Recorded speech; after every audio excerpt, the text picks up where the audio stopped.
Welcome to Chaitra's kitchen. ನಾನಿವತ್ತು ಹೀರೆಕಾಯಿ ಮಸ್ಕಾಯಿನ ಮಾಡ್ತಾಯಿದ್ದೀನಿ. ಇದು ಮಾಡೋದಕ್ಕೆ ಒಂದೇ ಒಂದು ಹೀರೆಕಾಯಿ ಇದ್ದರೆ ಸಾಕು, 10-15 ನಿಮಿಷದಲ್ಲಿ ರುಚಿಯಾದಂಥ ಸಾಂಬಾರು ರೆಡಿ ಆಗುತ್ತೆ. ಮೊದಲಿಗೆ ಸ್ಟವ್ ಹಚ್ಕೊಂಡು ಕುಕ್ಕರ್ ಇಟ್ಕೊಂಡು ಅದಕ್ಕೆ ನಾನಿಲ್ಲಿ ತೊಗರಿಬೇಳೆ ತೊಗೊಂಡಿದ್ದೀನಿ. 1 ಕಪ್ ತೊಗರಿಬೇಳೆನ 2-3 ಸರಿ ಚೆನ್ನಾಗಿ ತೊಳ್ಕೊಂಡು ಹಾಕ್ಕೋತಾ ಇದ್ದೀನಿ. ಜೊತೆಗೆ ಒಂದು ಹೀರೆಕಾಯಿನ ಚೆನ್ನಾಗಿ ತೊಳ್ಕೊಂಡು ಚಿಕ್ಕ ಚಿಕ್ಕದಾಗಿ ಕಟ್ ಮಾಡಿ ಹಾಕ್ಕೋತಾ ಇದ್ದೀನಿ. 2 ಹಸಿಮೆಣಸಿನ್ಕಾಯಿ, 5-6 ಬೆಳ್ಳುಳ್ಳಿ ಹೆಸಲು, ಹಾಗೆ ಒಂದು ಮೀಡಿಯಮ್ ಸೈಜ್ ಟೊಮ್ಯಾಟೊ ಮತ್ತು ಮೀಡಿಯಮ್ ಸೈಜ್ ಒಂದು ಈರುಳ್ಳಿನ ಕಟ್ ಮಾಡಿ ಹಾಕ್ಕೊಂಡಿದ್ದೀನಿ. ಹಾಗೆ ಇಲ್ಲಿ ಸ್ವಲ್ಪ ಕೊತ್ತಂಬರಿ ಸೊಪ್ಪು, ತರಕಾರಿ ಮುಳುಗುವಷ್ಟು ನೀರನ್ನು ಹಾಕ್ಕೊಂಡು ಒಂದು ಅರ್ಧ ಚಮಚ ಅರಿಶಿನ ಪುಡಿ ಮತ್ತು ರುಚಿಗೆ ತಕ್ಕಷ್ಟು ಉಪ್ಪನ್ನು ಹಾಕ್ಕೊಂಡು ಬೇಯಿಸ್ಕೋಬೇಕು. ನಾನಿಲ್ಲಿ 4 ವಿಷಲ್ ಬೇಯಿಸ್ಕೊತಾ ಇದ್ದೀನಿ.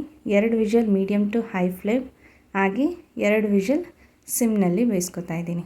ಚೆನ್ನಾಗಿ ಬೇಯಬೇಕಿದು. ನೋಡಿ, ಕುಕ್ಕರ್ ತಣ್ಣಗಾದ್ಮೇಲೆ ಮುಚ್ಚಳ ತೆಗೆದು ಇದು ಚೆನ್ನಾಗಿ ಬೆಂದಿದೆ. ಸ್ವಲ್ಪ ಮಸ್ಕೊಂಡ್ರೆ ಆಯಿತು. ಇಲ್ಲಿ ಮ್ಯಾಶರ್ ತೊಗೊಂಡು ನಾನು ಚೆನ್ನಾಗಿ ಮ್ಯಾಶ್ ಮಾಡ್ತಾಯಿದ್ದೀನಿ. ಬೇಳೆ ಹಾಗೆ ಹೀರೆಕಾಯಿ, ಮೆಣಸಿನ್ಕಾಯಿ, ಟೊಮ್ಯಾಟೊ, ಈರುಳ್ಳಿ ಎಲ್ಲ ಚೆನ್ನಾಗಿ ಮ್ಯಾಶ್ ಮಾಡ್ಕೋಬೇಕು.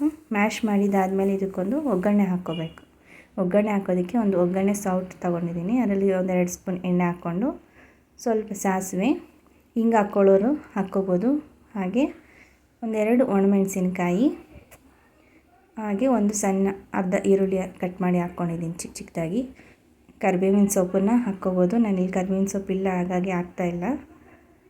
ಇದಿಷ್ಟನ್ನು ಹಾಕ್ಕೊಂಡು ಸ್ವಲ್ಪ ಫ್ರೈ ಮಾಡಿ ಆದಮೇಲೆ ಅದೇ ಕುಕ್ಕರ್ಗೆ ಒಗ್ಗರಣೆನ ಹಾಕ್ಕೊಂಡು ಒಂದು ಸರಿ ಮಿಕ್ಸ್ ಮಾಡಿಕೊಂಡು ಇದಕ್ಕೆ ನಾವು ಸಾಂಬಾರು ಪುಡಿ ಬೇಯಿಸ್ಕೊಳ್ಳೋಕೆ ಬೇಕಾದ್ರೂ ಹಾಕ್ಕೋಬೋದು. ಇಲ್ಲಾಂದರೆ ಈ ರೀತಿ ಕೊನೆಯಲ್ಲಿ 1 ಸ್ಪೂನ್ ಸಾಂಬಾರು ಪುಡಿ, ಮನೆಯಲ್ಲೇ ಮಾಡಿರುವಂಥ ಸಾಂಬಾರು ಪುಡಿನ ಹಾಕ್ಕೊಂಡು ಮಿಕ್ಸ್ ಮಾಡಿಕೊಂಡು, ತೆಳ್ಳಗೆ ಬೇಕು ಅನ್ನೋರು ಇನ್ನು ಸ್ವಲ್ಪ ನೀರನ್ನು ಹಾಕ್ಕೊಂಡು ಕುದಿಸ್ಕೊಂಡ್ರೆ ರುಚಿಯಾದ ಹೀರೆಕಾಯಿ ಮಸ್ಕಾಯಿ ರೆಡಿ ಆಗುತ್ತೆ. ಇದೇ ರೀತಿ ಇನ್ನೂ ಹೆಚ್ಚಿನ ಅಡುಗೆ ರೆಸಿಪೀಸ್ಗೋಸ್ಕರ ನನ್ನ ಚಾನೆಲ್ನ ಸಬ್ಸ್ಕ್ರೈಬ್ ಮಾಡಿ. Thank you for watching my videos.